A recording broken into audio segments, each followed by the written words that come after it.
uma poderosa metodologia para a resolução de problemas complexos. Normalmente, quando você pesquisa o que é Design Thinking, é essa definição que você encontra.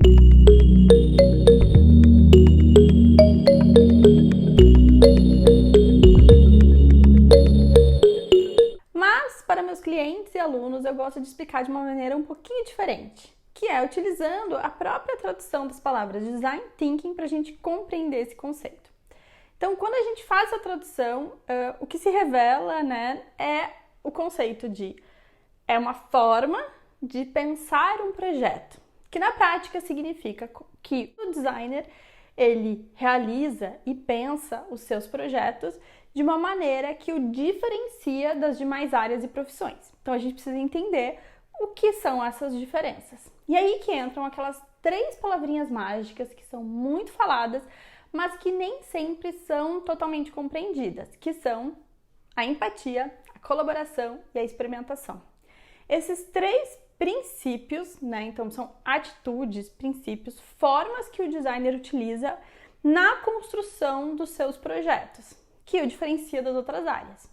Então, a empatia, que fala sobre essa capacidade de se colocar no lugar do outro e compreender os seus desafios, entender as suas dores, conhecer as suas necessidades, normalmente é vista apenas como uma etapa ou como um processo que a gente tem que aplicar perante nossos clientes e usuários.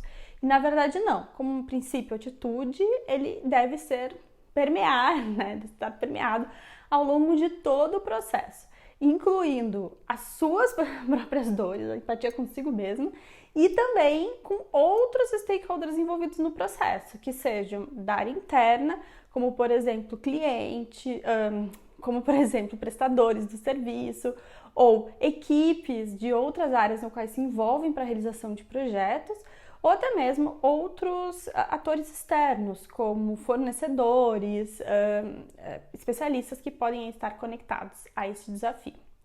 Nós também utilizamos a colaboração como um princípio, isso é, ele permeia ao longo de todo o processo. Normalmente ele é confundido com um brainstorm, ou utilizado ali só para a etapa de desenvolvimento da solução, para uma ideação. E na verdade não, a colaboração ela nos diz que você, como designer, não precisa projetar sozinho e você pode utilizar então esses stakeholders para apoiar não só na construção da solução, mas também para o entendimento do desafio e para as tomadas de decisão ao longo do projeto.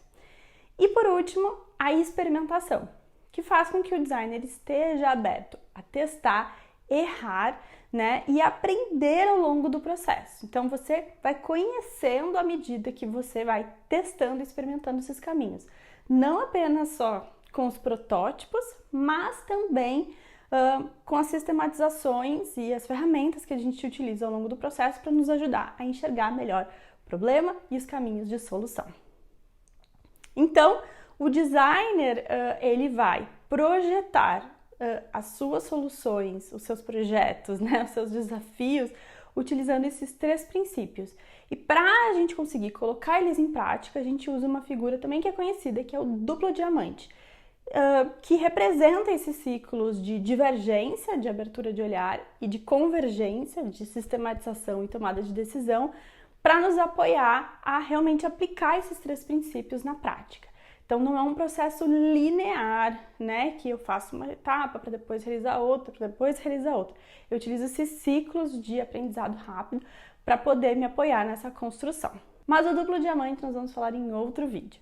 Então, o Design Thinking é uma metodologia, uma abordagem para realizar projetos utilizando essa lente, a forma de pensar e projetar que um designer projeta, que na prática significa aplicar esses 3 princípios ao longo do desenvolvimento de toda a solução.